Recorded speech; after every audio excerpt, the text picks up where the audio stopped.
L'alcool vient aussi anesthésier souvent des craintes, des peurs, des angoisses. Est-ce que ça a été le cas pour vous? C'est exactement ça. C'était pour décompresser au départ. Donc c'était comme une automédication, comme un anxiolytique que je prenais tout seul.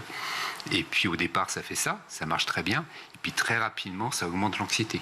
Donc c'est l'effet qu'on n'attendait pas, quoi. C'est-à-dire que ça augmente le cortisol, ça augmente le glutamate dans notre cerveau, donc ça change la chimie de notre cerveau. Et à partir de là, on a plus d'anxiété après avoir bu. Donc c'est un cercle vicieux. Le lendemain, on est encore plus anxieux, donc on a envie de boire pour calmer cette anxiété. Et ça continue comme ça chaque jour. On parle de dépendance physique autant que de dépendance psychologique? Alors, la dépendance physique, elle est souvent limitée. On va dire que c'est 10% de dépendance physique, 90% de dépendance psychologique. Souvent, quand on arrête de boire, que ce soit en cure ou alors en étant accompagné, on va dire les 10-15 premiers jours, la dépendance physique disparaît totalement. Et après, il ne reste que la dépendance psychique.